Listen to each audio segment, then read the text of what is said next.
कल जो हम वीडियो बनाए थे गाय लोन पे, गाय और भैंस लोन पे, तो इस पे आप लोग का बहुत सारा रिक्वेस्ट आया था इनबॉक्स में, जो सर हम अप्लाई कैसे करें, गोपाल जी हमको मिलेगा कैसे। तो इस आपका सारा क्वेश्चन को देखते हुए हमको फिर से वीडियो बनाना पड़ रहा है, और आप इस वीडियो को पूरा देखें। और इस वीडियो में हम आपको स्टेप बाय स्टेप बताएंगे जो कैसे अप्लाई करना है। आप खुद से भी अप्लाई कर सकते हैं। इसका डेट जो है 15 अगस्त 2024 से स्टार्ट है और 15 अक्टूबर 2024 पे जाके खत्म होगा। तो बहुत लंबा समय है दोस्तों, इसके लिए आप घबराए नहीं और आइए हमारे कंप्यूटर स्क्रीन पे, हम आपको बताते हैं कैसे अप्लाई किया जाए स्टेप। तो आप ये नहीं सोचिए कि हमारे पास सिस्टम है, आप मोबाइल में भी खोल सकते हैं, मोबाइल हो या सिस्टम। तो सबसे पहले अपने मोबाइल या सिस्टम को ऑन करिए और फिर वहाँ जाके एक क्रोम होता है, क्रोम को आप ओपन करिए। क्रोम में जाके सर्च जो है, सर्च में जाके आपको लिखना है। सबसे पहले आप सर्च बार में जाके लिख सकते हैं समग्र गव्य विकास योजना 2024, देखिए। और ये गव्य विकास निदेशालय बिहार का जो वेबसाइट है, आपका मेन वेबसाइट, यहाँ पे जाके आपको क्लिक करना है। और ये हरियर का जो दिख रहा है समग्र गव्य विकास योजना 2024-25 देसी गौपालन प्रोत्साहन योजना, यहाँ पे आपको जाके क्लिक कर देना है। चलिए, सबसे पहले जिनके नाम से अप्लाई करिएगा उनका नाम होगा, यहाँ उनके पापा का नाम होगा, जो भी नाम है वो अपना लिख दीजिएगा। फिर मम्मी का नाम, यहाँ डेट ऑफ बर्थ डाल दीजिएगा, साल महीना ये सब डाल के। उसके बाद जेंडर सेलेक्ट कर लीजिए। उसके बाद डिस्ट्रिक्ट सेलेक्ट कर लीजिए, आपका जो भी डिस्ट्रिक्ट है, ज़िला है। फिर यहाँ सेलेक्ट हो गया, पंचायत सेलेक्ट करिए, गांव सेलेक्ट करिए, आधार नंबर यहाँ पे डालिए और फिर एक मोबाइल नंबर डालिए जो होना अनिवार्य है, जिस पे OTP आएगा। फिर यहाँ पे क्लिक करिए। क्लिक करने के बाद आपको OTP आएगा, OTP यहाँ पे सब दे के और फिर यहाँ से सबमिट कर दीजिएगा। सबमिट करने के बाद मतलब OTP जो मोबाइल नंबर पे आएगा उसको यहाँ पे सबमिट करिएगा तो रजिस्टर्ड हो जाएगा। फिर यहाँ पे आके आप लॉगिन कर लीजिएगा। जो मोबाइल नंबर दिए हैं, मोबाइल नंबर यहाँ पे डाल के फिर वहाँ पासवर्ड जो बनाइएगा, पासवर्ड डाल दीजिएगा, यहाँ कैप्चा डाल दीजिएगा। उसके बाद यहाँ पे देखिए आ गया है समग्र गव्य विकास जो भी 2024-25 है। अब यहाँ से आप अप्लाई कर सकते हैं। देखिए यहाँ पे क्लिक करिएगा या यहाँ पे क्लिक करिएगा, जो भी समग्र विकास योजना 2024-25 दुधारू गाय, हाँ यहाँ पे आप क्लिक कर दीजिए। ठीक है, जो भी आपको करना है, 2 गाय, 4 गाय, 15 गाय, उसके लिए आप जो भी फोल्डर सेलेक्ट करना चाहते हैं उसके हिसाब से आप सेलेक्ट कर सकते हैं। प्रशिक्षण के लिए यहाँ पे अप्लाई कर सकते हैं, बीमा के लिए नीचे कर सकते हैं। आपके पास अगर पशु है तो उसका बीमा करवाने के लिए आप कर सकते हैं। तो चलिए अप्लाई करते हैं। पहले यहाँ देखिए, वहाँ पे क्लिक करते ही आपको नोटिफिकेशन आ जाएगा, जो भी हमने आपको पहले वीडियो में बताया था सारा उस पर दिया हुआ है। नीचे आइए, यहाँ पे अप्लाई करने के लिए बटन दिया हुआ है, यहाँ पे क्लिक कर लीजिए। यहाँ देखिए आपको क्या क्या लगेगा, आवश्यक दस्तावेज में आपको जो भी लगेगा वो हम बता देते हैं। यहाँ पे लिखा मिलेगा आपको, लेकिन हम बता देते हैं। एक आधार कार्ड, आधार संख्या, जो आधार कार्ड आपके पास होना चाहिए, मोबाइल नंबर होना चाहिए, एक साफ़ सुथरा पासपोर्ट साइज़ फ़ोटो होना चाहिए, और सभी दस्तावेज का साइज़ जो आप अपलोड कीजिएगा 1 MB से कम होना चाहिए।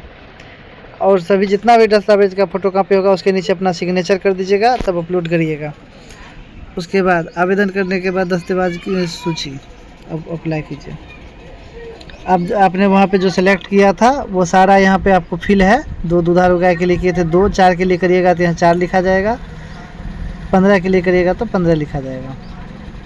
अब जितना सेलेक्ट कीजिएगा यहाँ ऑटोमेटिक फिल हो जाएगा। कुल लागत आय जो है यहाँ पे आ गया है। अब आपका नाम आ गया, यहाँ आपके पिताजी का नाम आ गया, जन्मतिथि आ गया, जिला आ गया, प्रखंड आ गया, पंचायत आ गया, गली मोहल्ला जो भी सेलेक्ट किए होंगे वो आ गया। अब यहाँ पर से आप फिर से जो खाली है उसको भर दीजिए। ठीक है, आपका मोबाइल नंबर भी आ गया, यहाँ पिन कोड डालिएगा।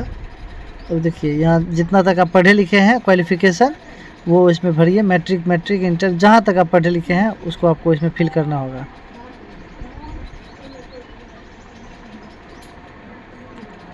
अगर मैट्रिक से कम है तो नॉन मैट्रिक डाल दीजिए।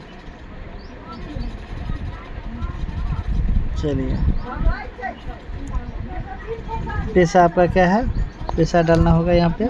जो भी मतलब लिखा हुआ जितना भी है उसको आपको भरना अनिवार्य है। कार्यालय में आवेदन के पास मवेशियों की संख्या आपके, अगर आप पहले से आपके पास मवेशी है, गाय है, भैंस है, कितना गाय है कितना भैंस है ये आपको डालना पड़ेगा। बैल है तो बैल का भी डालना पड़ेगा, क्योंकि बैल का भी इसमें ऑप्शन दिया हुआ है। बाछी है कितना बाछा है तो सबका अलग हो जाता है। जैसे कम उम्र में बाछा हो गया और थोड़ा ज़्यादा उम्र हो जाएगा तो बैल हो जाएगा।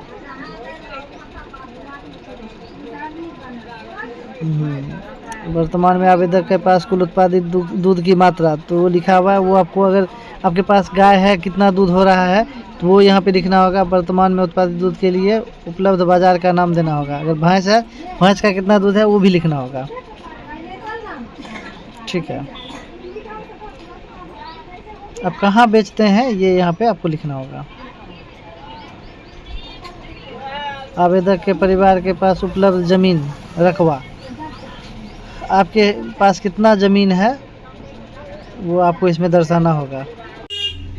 तो यहाँ पे आपको कृषि है तो जितना ज़मीन है रकबा जिसको कहते हैं वो यहाँ दर्शाना होगा। अगर आपके पास 1 एकड़ है तो 1 एकड़ लिखना होगा, उससे कम है तो उससे कम लिखना, मतलब जितना रकबा है वो लिखना होगा। यहाँ पे आगे अब सिंचाई का साधन, मतलब उसमें सिंचाई आप अगर किसी के पास मोटर है तो मोटर लिखेगा, पंपिंग सेट है पंपिंग सेट लिखेगा, समरसेबुल है समरसेबुल। यहाँ पे जो भी मतलब आपके पास है सिंचाई का साधन वो आपको यहाँ पे दर्शाना होगा।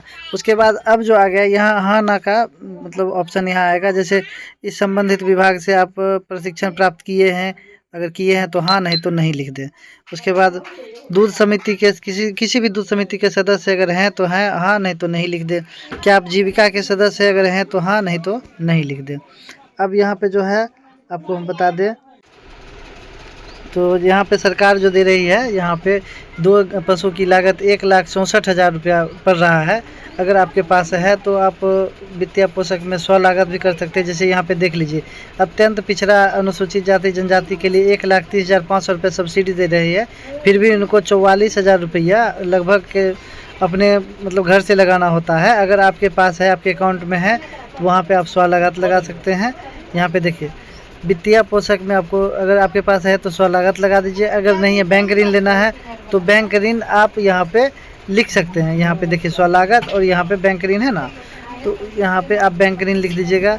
फिर आपको पूछा जाएगा आपका अकाउंट किस बैंक से है, बैंक में है तो उस बैंक का यहाँ पे नाम दीजिएगा।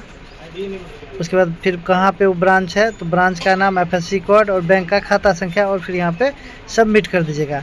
अगर आपके पास खुद के पैसे हैं उतना तो आप यहाँ पे स्व लागत कर दीजिएगा। यहाँ पर भी आपको बैंक का नाम देना होगा, अपने बैंक का नाम, आपका जो बैंक होगा, और उसके बाद उसका ब्रांच कहाँ पे है उस बैंक का तो उस ब्रांच का नाम देना होगा।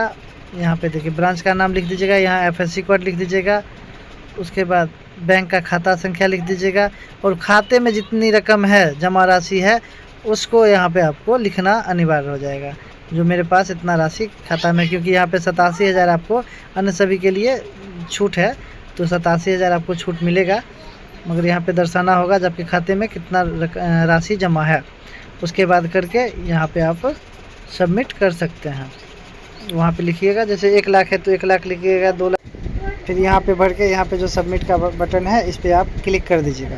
क्लिक करने के बाद फिर यहाँ पे मांगता है डॉक्यूमेंट पे। डॉक्यूमेंट में आपका वोटर आईडी कार्ड है, आधार कार्ड है, आवासीय प्रमाण पत्र है, स्वास्थ्य, मतलब जो भी डॉक्यूमेंट में से जो चीज़ आपके पास है उसके मतलब फ़ोटोकॉपी लेके उस पर नीचे सिग्नेचर करके यहाँ पे अपलोड कर दीजिएगा। फिर यहाँ पे ज़मीन का रसीद है उसका फ़ोटोकॉपी नीचे साइन करके अपलोड कर दीजिएगा।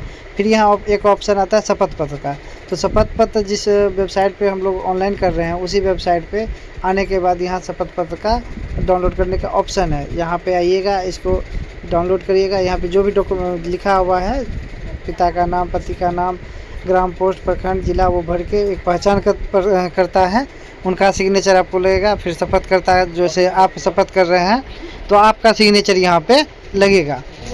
फिर हम चलते हैं इसको जेपीजी में, मतलब PDF बनाएंगे और यहाँ पे आपको पासबुक की फ़ोटोकॉपी देना होगा। जैसे आपने कहा है कि मेरे अकाउंट में इतना रुपया है, जिस भी बैंक में अकाउंट है, पोस्ट ऑफिस में हो या कहीं भी हो, तो उसका फ़ोटोकॉपी करके पासबुक का नीचे सिग्नेचर करके आपको अपलोड करना होगा। और एक चीज़ ध्यान रखिएगा, सभी चीज़ का जो है PDF ही लगेगा, जो कि 1 MB से कम होगा। सिर्फ फ़ोटो का जो है JPG लगेगा। चलिए, वो सब जो अपलोड करने के बाद यहाँ पे अपलोड का नीचे बटन दिया हुआ है, उस पर आप क्लिक करिएगा। यहाँ पे देखिए है JPG में आपको अपलोड करना है, तो यहाँ पे क्लिक करते ही अपलोड, आपका अपलोड दिख जाएगा जब अपलोड आपने कर दिया है। फिर उसके बाद यहाँ पे आप क्लिक करिए तो आपका जो फाइल जो फिल किए थे फॉर्म, वो सारा यहाँ पे दिख जाएगा। अगर सभी चीज़ सही से भरा हुआ है तो ये घोषणा कर दीजिए ठीक है, और यहाँ पे फाइनल सबमिट का बटन पे क्लिक कर दीजिए। क्लिक करते ही आपका जो है प्रिंट एप्लीकेशन का एक ऑप्शन आ जाएगा, इस पर प्रिंट एप्लीकेशन करके प्रिंट कर लीजिए। और एक जो आपने सबमिट किया है उसका एक डॉक्यूमेंट नंबर जो होता है, जनरेशन रिसिप्ट नंबर, वो आ जाएगा। धन्यवाद। स्टेप बाय स्टेप कैसे फॉर्म भरा जाता है ऑनलाइन, आप खुद से भी कर सकते हैं, साइबर कैफ़े में भी जाके करवा सकते हैं। और उनको नहीं आता है तो मेरा ये वीडियो उनको सजेस्ट करके उनको समझा सकते हैं। तो अपने जो प्रिंट जो रिसिप्ट जो फॉर्म आप भरे हैं उसका तो प्रिंट ले लिए हैं, उसको लेके हर जिला में एक गव विकास कार्यालय होता है, गव विकास का, वहाँ पे जाके आप इस फॉर्म को सबमिट कर सकते हैं। ऑनलाइन तो आपने कर ही दिया है, ऑफलाइन करने की ज़रूरत ऐसे होती नहीं है, वो खुद आपको बुलाएंगे।